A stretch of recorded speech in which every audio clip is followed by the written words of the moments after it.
All right, welcome back. We are still on day two of analyzing data, section 11.6, and we're on part two of it. We've just got done looking at box plot examples with the calculator on page 3, and on page 4 of the statistics packet, there's a good example to test yourself out to see if you've got it with box plots and check your answer. But today, I want to just end things with looking at a few, I think, more fun and thought-provoking questions, backtracking to the first thing that we discussed when we started statistics, which was measures of central tendency, mean, median, and mode, and how they can sometimes be useful and sometimes actually be misleading. You have this company, Wesley's Wacky Widget Company, sounds great. And we've got a frequency table which gives us the salaries of all the workers. So it gives us each person's salary and how many people, because there's more than one sales rep, there's more than one supervisor earning that salary. Have your calculator out if you didn't get it out already. And there are ways we could do this. I mean, we could by hand add up one of that salary, one of this one, two of those, four of those, two of these, two of these, three of those, and divide by the 15 employees. But you got to know that the calculator must have a shortcut for finding mean from a frequency table, and that's what I want to go over now. On the calculator, you're going to go to Stat and Edit, and I've taken the liberty of already typing in the salaries and their frequencies. So here's where you might want to pause. I actually reversed the order of this. I want the salaries in L1, that's what I'll do first, and I'll put the frequencies of that salary occurring. So L1 is the salary, L2 is going to be the frequency, the amount of people getting that salary. So feel free to type those in. Now I want to use the shortcut to get the mean, so I'll quit out to a blank screen, and I'll go to the same spot where I have been going for the past lesson or so to get statistics about a list of data. I'll go over to Calc on the Stat menu and hit Enter for one variable statistics. So this we've used before. And usually you have a second and one, L1, in for the list that you want to take the mean of. And I typed my salaries into L1, so that's the one I'm going to use. Frequency list is what we usually leave blank. We haven't used it yet, but today I want to use it. Second and two, since my frequencies are in L2, this should take into account that some of these salaries are made by multiple people. And now it's safe to go down to calculate once you have the list you want and the frequency. I'm going to copy down some of the statistics for mean and median, and then let's interpret some of these values. So the mean that it's giving me, it's saying on average my workers are making 32,000. I wonder if looking at that list that feels representative of what people are really making to you. Median, let me scroll down. Is the median matching up with that? I don't think so. Look how far off the median is, like over $10,000 lower than that. 21,000. Like that is the median salary, and the mode I think is also 21,000. It's always pretty quick to get a mode from a frequency table because you look for the most common salary, and most people, 4 different people, are making that same coincidental value of $21,000. So I wonder why people would get upset if the headline says, oh, the average amount of money made by workers at Wesley's Wacky Widget Company is $32,000. And it might be upsetting because of this president's salary being included in the list. If I'm the president and I'm making that 200,000, that high outlier is dragging up the mean and misrepresenting the situation. So I would say the mean is not representative of the data set. So X doesn't represent the data set.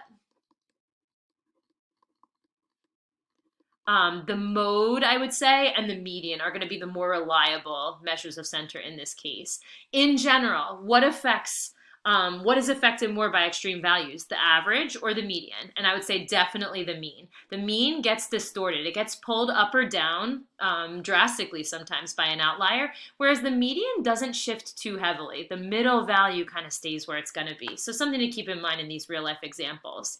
What you're going to see on the next few pages, and I apologize for how fuzzy the photocopy came out, but I think they're all still pretty legible, I pulled these from an SAT practice book, and they're kind of what I call more thought-provoking questions about measures of center.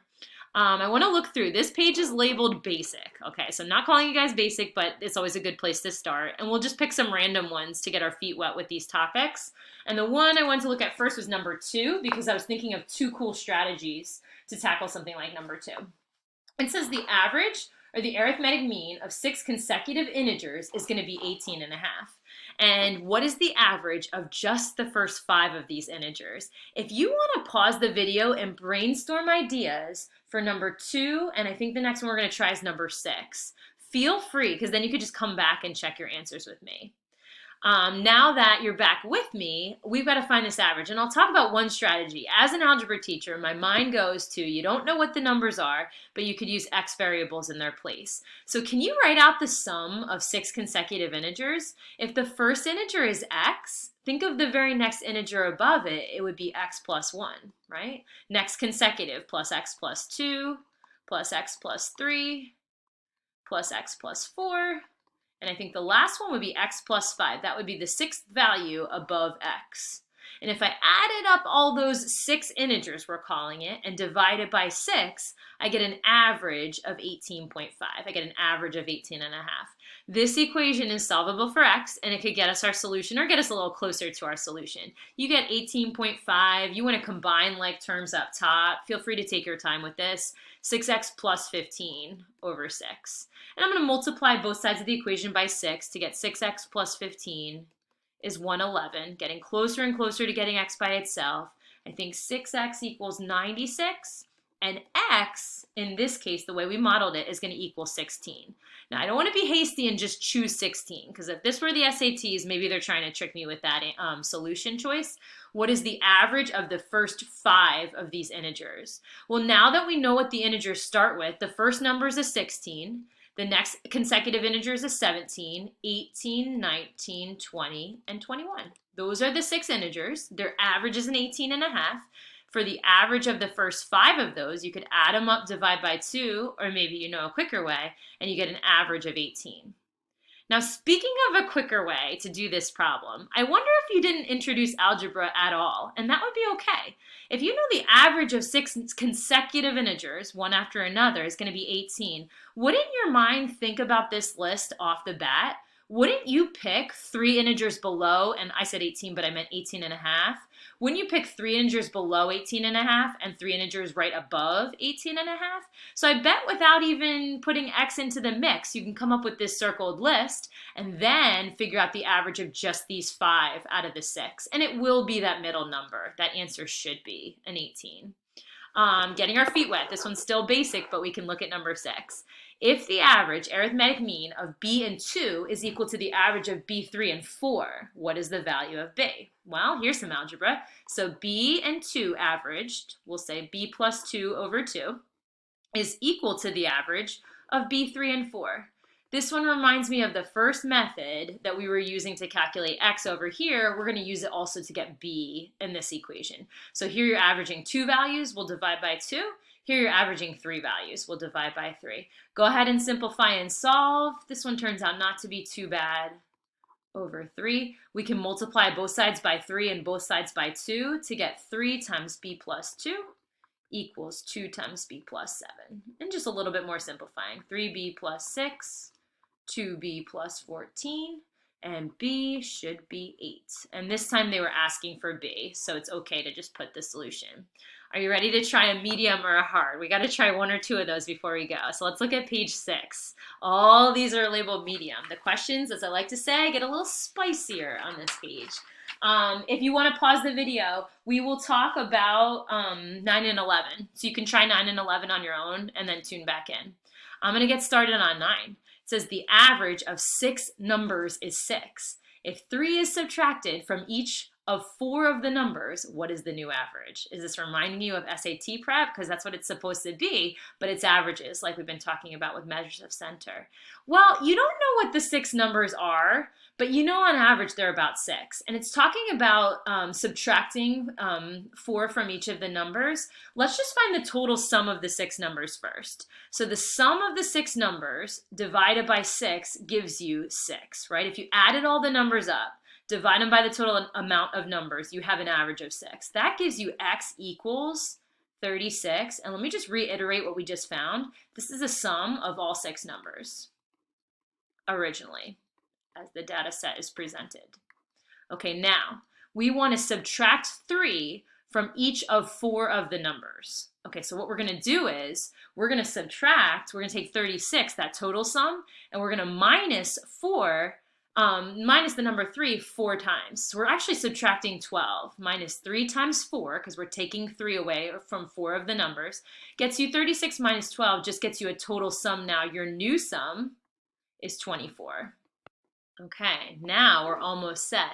We need our new average, right? You still have the 6 numbers and your new sum is 24. I'll label this one new average to answer the original question that was being asked, new average. Let's take that new sum we just got and divide it by the 6 total values. So 24, get that, 24 divided by 6 gives you a new average of 4. So we'll pick answer choice D. All right, are we having fun yet? Let's look at number 11. Let's scroll down while I try to circle that choice. The average arithmetic mean of 2 numbers is this variable expression, 3n minus 4. If one of the numbers is n, then the other number is blank. So your answer is going to be in terms of n. We might have to introduce 2 variables in this problem. So we'll say to ourselves, the average of 2 numbers is 3n minus 4. Let's call one of the numbers is n. The other number is what we're trying to find. So you pick another letter. I'm going to pick x. We'll say x is the other number. And if we want to average 2 values, we would add them up and divide by 2. The average in terms of n is this expression, 3n minus 4. And what they're asking us to do is, if we called x the other number, just simply take this equation and solve it for x. We can double both sides. N plus x equals 2 times 3n minus 4. N plus x is 6n minus 8. And then to get our final answer, just x by itself, let's subtract n from both sides. How about 5n minus 8 as a variable expression? All right, I say what I'm about to say with a little bit of trepidation. Can we peek? Very last problem I want to try is on the page labeled hard, and I want to try just number 19 with you first, because out of all of these, I like them all, every single one of them, but 19 I think I like the best. Feel free to pause the video and make your own brainstorming or figure out some brainstorming about this problem before we start it. But when you come back, let's talk. 15 movie theaters average 600 customers per theater per day.